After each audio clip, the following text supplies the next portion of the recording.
Hello everyone, back tuning into today's second video. You're going to have a look at weather for the next week, 10 days for today's second video. It's going to take us to around the 16th of November, so going just beyond the middle part of the month. Now, I've been talking about this in videos for a while, over the past few days. The Atlantic is going to be revving up. You're going to get more umph into it over the next sort of a few days. So we're going to find bouts of rain moving in off the Atlantic. Quite strong winds will be moving in as well. So going into a wet and windy spell of weather. Temperatures will be staying mild. It's really warm out there this afternoon. We're not going to keep temperatures at this sort of level for the next few days. They are going to lower, but they're still going to be pretty mild as the air dries in from off the Atlantic coast. But the main thing, the main story, I think, is get through towards the end of the week anyway, it's going to be increasingly wet and windy with the weather.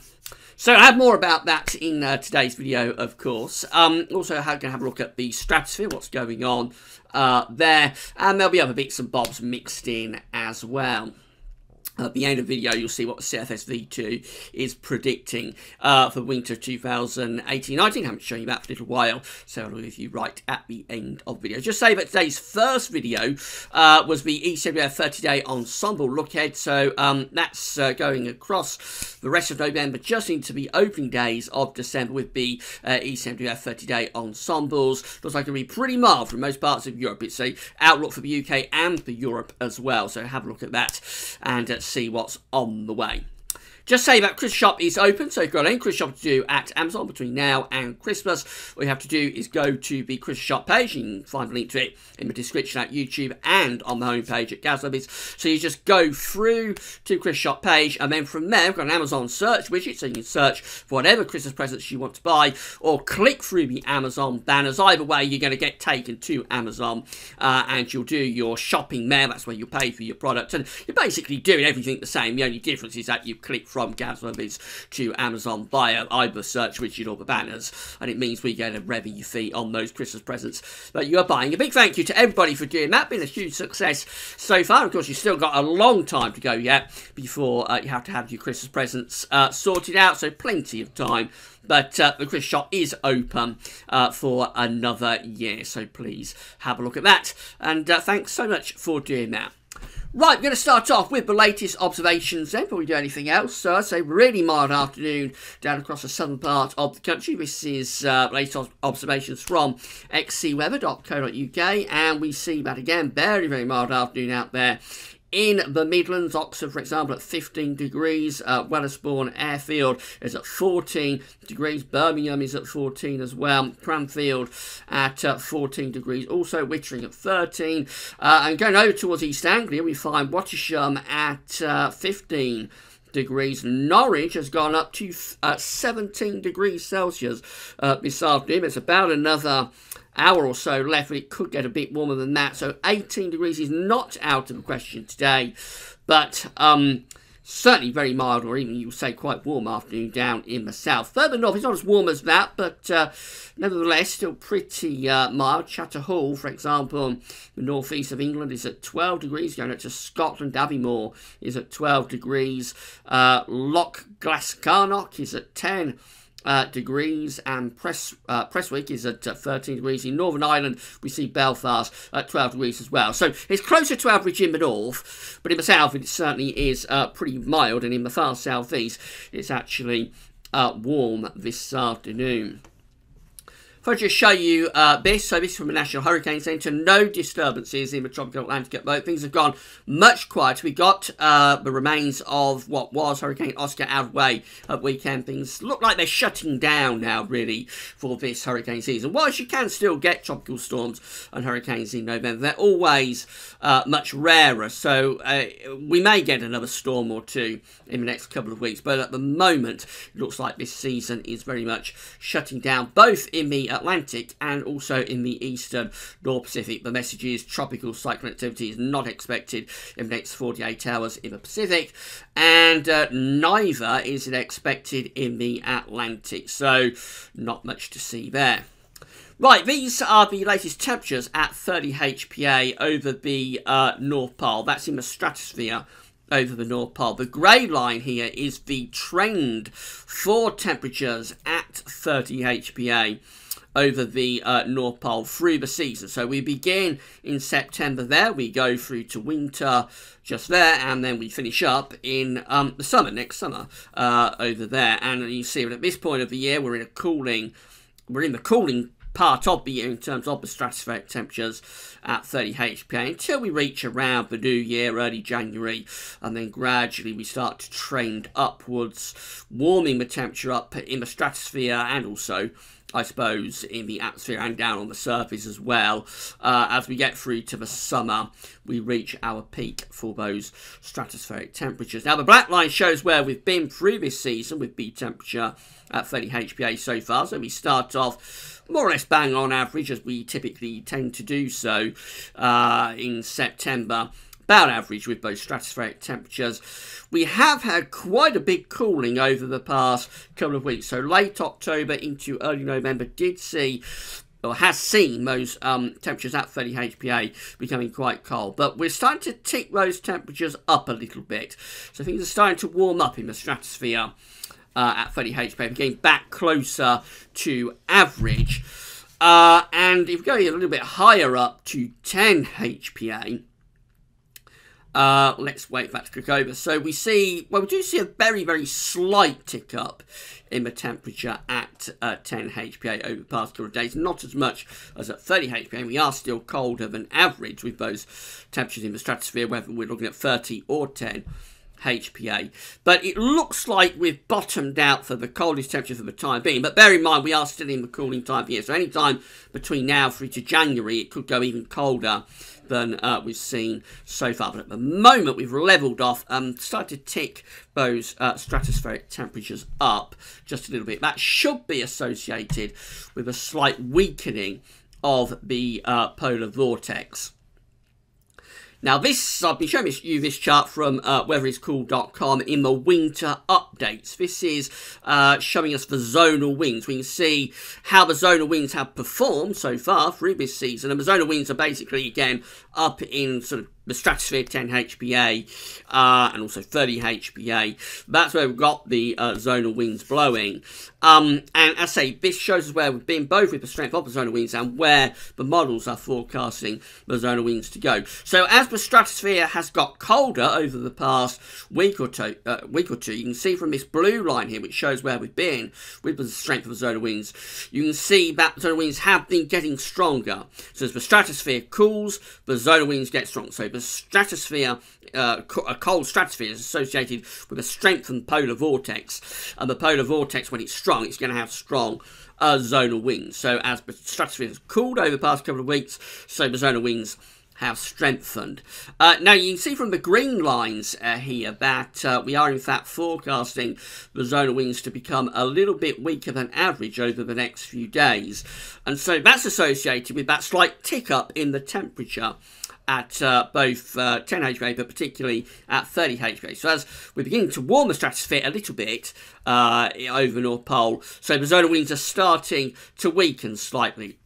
We can go further out, though, with those GFS ensembles, these green lines here, and we see that actually now the GFS ensembles are forecast with zonal winds to become a little bit stronger again in the more extended range. So that will probably be associated with another dip in the temperature at 10 and 30 HPA. It'll probably get colder again as we go into sort of the middle part of November. That'll be something to watch out for. So at the moment, the zonal winds are weakening as the temperatures in the stratosphere at 10 and 30 HPA just lifting up a little bit.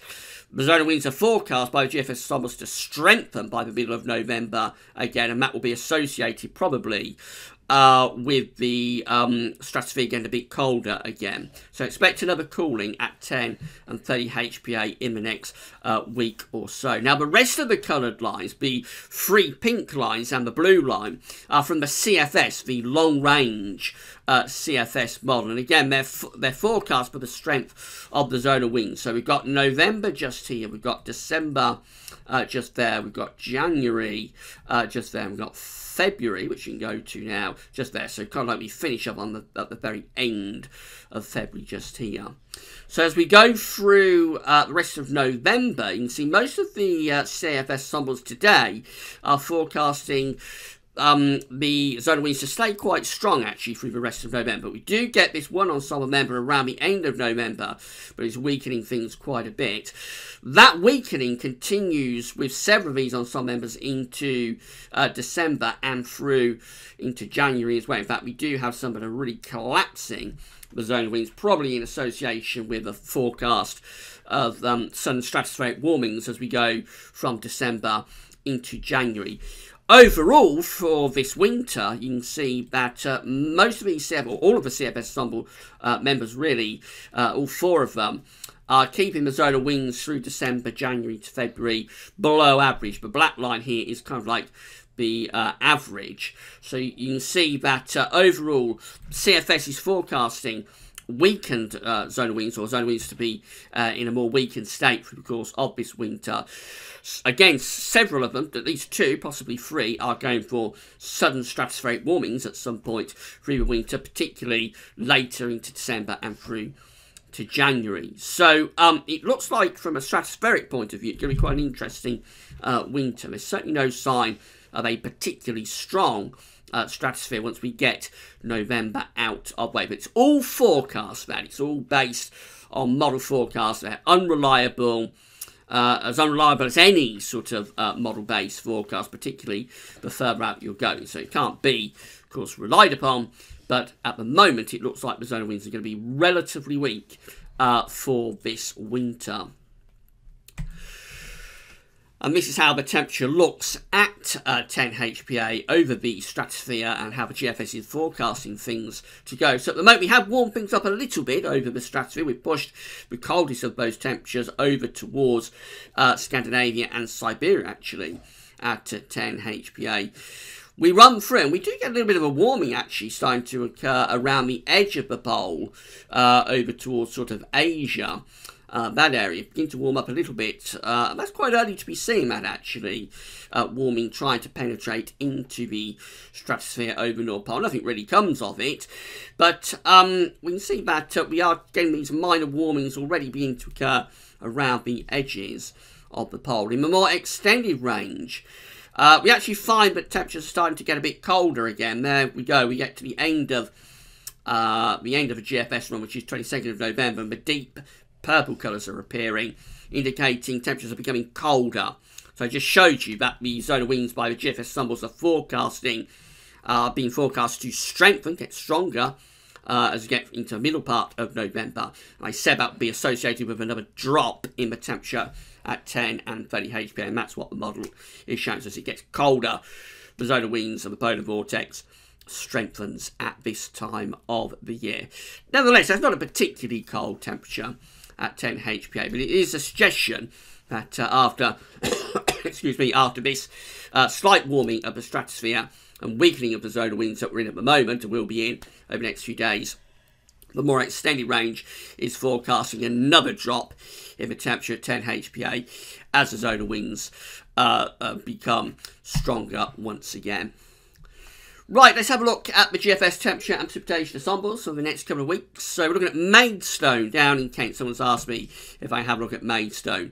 So the red line here is the 30-year upper air temperature average for Maidstone, starting off pretty warm for today. As I say, temperatures will be lowering through the rest of this week, so we're returning back closer to average. Probably still be a little bit on the milder side of average, particularly so at night, but certainly lower with the temperatures in the second half of this week and through to next weekend. However, in the more extended range, that's the 15th of November just there, so this is kind of like the third week of November here. In the more extended range, we're seeing temperatures becoming really quite mild again, in fact, with the GFS ensembles. Now, precipitation-wise, it looks very unsettled. We've got heavy rain coming in for the rest of today, through tonight into tomorrow. Goes a bit drier then on Thursday, but from Friday through the weekend and into next week, lots of rainfall spikes. So it looks unsettled, it looks changeable, mild, wet and windy, sums it up. Temperature anomalies from the 6th to the 14th of November, significantly milder than average in most parts of Europe, and the UK is included in that. Precipitation anomalies from the 6th to the 14th of November, they're coming out above average as well now through most parts of the UK and Ireland. So it does look like quite a mild but wet week coming up from the 6th to the 14th of November. Over in America, things are getting colder. In the western part of the states, it's quite warm, but through the central and eastern states, things are becoming colder now, colder than average temperature anomalies, particularly through these midwestern states through the 6th. From the 6th through to the 14th of November. Precipitation-wise, most parts of America, however, are pretty dry, particularly so in these western areas. So this is how the GFS is looking for Friday. We've got a deep area of low pressure bearing down on the country on Friday. That's likely to bring wet and windy weather to end the working week. And we keep those areas of low pressure close to the country as we go through the weekend. So expect showers, if not longer spells of rain through the weekend. Into next week, low pressure stays in control. The ice bars are opening out a little bit, so it's not as windy through the early part of next week, but low pressure never really goes away, and by the middle of next week, this is Thursday, 15th of November, running up towards day 10, we've actually got this deep area of low pressure to the southwest of Ireland, so that's bringing more wet weather across many parts of the country. Winds are from the south, so it's not cold, it's relatively mild, but it certainly is a much, much more unsettled regime than we've been in for a very long time. We probably have to go back to April, maybe even to March, to find charts with so much low pressure as we're seeing now within the model output. That is day 10, Friday 16th of November. It looks very, very unsettled indeed. In the more extended range of this GFS run, it just keeps coming with these areas of low pressure rattling in from off the Atlantic, so proper unsettled regime. We're up towards the end of the GFS run now. We are trying to strengthen excuse me, again, we are trying to strengthen high pressure a little bit down in the south. But overall, this is still an unsettled regime. And as we end the GFS run on Thursday, 22nd of November, we're just trying to get a little bit of a ridge going up to the north. So that's just trying to turn winds into the north. But overall, that's still unsettled but mild as we get to the very end of the GFS run. Thought I'd show you, this is kind of like the Northern Hemisphere or North Pole view down into the Northern Hemisphere, just so you can see what's happening in America. So we've got the North Pole just here, and then the mid-latitudes of the Northern Hemisphere around there. British Isles and Ireland just there, and then we've got North America and Canada over here. Keep an eye on what's happening across America. Regular shots of northerly wind will be pushing through. So here we are on Sunday, for example, 11th. We've got low pressure to the far north east of America into eastern parts of Canada. That's bringing the first shot of quite cold air down into the extreme northeast. And then we go through into next week and we get another shot of cold air coming down from north. This is Thursday, 15th of November. That's bringing another real plunge of northerly winds down onto its eastern side of the states. And then beyond that, we go into the upper air temperatures. You see how extensive those cold upper air temperatures are down this eastern side of America. So again, coming out of Canada and Greenland, really cold air pushing down into the east of the states. That low pressure moves off the eastern coast into the northern part of the Atlantic and eventually finishes up by the time you get through to Sunday the 18th of November. That low pressure eventually finishes up in the UK. So you can see how this works and why sometimes when you get very cold weather in northern and eastern parts of America can be bad news for Europe and the UK in terms of cold weather, because as these areas of low pressure move out of northern and eastern parts of America, they hit the milder air in the Atlantic, blow up the jet stream. So you've got cold air running over the warm ocean, if you like, in the Atlantic, and then those areas of low pressure are just pushed across the Atlantic and into the UK and the western part of Europe. That's exactly what happens on this GFS run there. So increasingly cold signals for eastern and northeastern parts of America will probably help to rev up the Atlantic and continue to bring quite unsettled conditions. You can get it cold on both sides of America in the winter, but on both sides of the Atlantic, I should say, in the winter. But what you need is a block. You need a blocking area of high pressure up here, and then that'll push cold air down there, of course, into northeast parts of America. But because you've got this block over Greenland or somewhere over the northern latitudes, as that cold air spills out of Northern America, the jet stream will be going much further south. The jet stream will be going into that sort of position. And so when that happens, we also pull cold air out of the North Pole down into Northern Europe and into the UK via northerly or east wind. So it's the blocking that's important. For America, they do not need blocking to get very cold air out of Canada. They don't need it. They can get cold air even when the North Atlantic Oscillation is very positive. So it's much easier to get cold air out of Canada into North America. For Europe and for the UK, for Northern Europe and the UK, we really need a negative AO and NAO. We need blocking to the north to force the jet stream south. Otherwise, as the cold air spills out of Eastern America, tending to just blow up the jet stream, and we find ourselves getting stuck into a stormy type pattern. Anyway, northerly winds will be on the way for eastern parts of America in the next few days. Let's have a look at the ECMWF. I come back to home. So this is Friday, wet and windy weather, moving in from off the Atlantic. It looks rather stormy as we go through the weekend and on into next week as well. Very unsettled conditions with low pressure moving in from off the Atlantic until we get to the very end of the ECM run, when we start to strengthen the ridge to the east again as this low pressure is stalling out to west. We're still very mild. We're still bringing the air up from the south, but it's just a suggestion that by day 10 we're trying to get ourselves back into a slightly more anticyclonic situation. But certainly for the next few days we are in for unsettled conditions. I said we'd have a look at CFS V2 before we go. So this is what CFS is currently predicting for the winter of 2018-19. It wants us to have an area of above average heights to our south with below average heights up to the north. And so we bring in this westerly flow. It's an unsettled westerly winter still being predicted by the CFS V2, which means it's also a mild winter. We've got those west-south-westerly winds blasting in across the Atlantic into Europe, so all parts of Europe are forecast to have milder than average temperature anomalies, but it's a wet winter as well, with above average precipitation for the UK, for Ireland, and for most of Northern Europe too. So CFS still going for that very mild winter.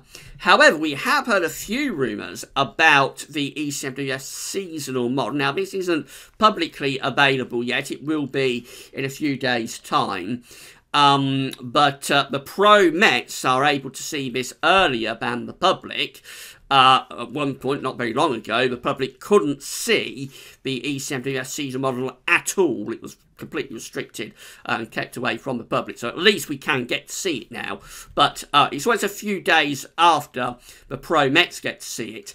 And Matt Hugo on Twitter, yesterday was tweeting, here's had a look at this. He was tweeting that November update of the EC seasonal maintains the consistent risk of northern blocking patterns through the winter. Perhaps a bias for this to be more significant as the winter passes by, so probably February to March. But even December shows some potential interest. A mild, wet, windy zonal winter is, in Matt's opinion, unlikely. So there we go. ECMWF is going to be disagreeing with the CFS V2 and wait until the model is publicly available. And then we'll be able to bring it to you. And you'll hear much, much more about the ECMWF seasonal model and, of course, Meteo France and all of the other seasonal models as well. Beijing Climate Centre, Jams Tech. You'll hear about all of them later on in the month. But there's a heads up. It looks like the ECMWF is still maintaining its signal for northern blocking through this winter, particularly so later on. Right, that's probably got to take everything, but an extended one today. Hope you found that little segment about the cold air, how it comes out of America and into the Atlantic. Interesting and informative, something a little bit different for this video. So tomorrow we're going to have a 5-day forecast, of course, and we'll have a look at weather next week to 10 days, probably including the Asian Climate Centre in that one as well. And the third Christmas update will be with you tomorrow evening. So come back for all of the updates tomorrow. But at 24 minutes, that's all for now, and thanks for watching.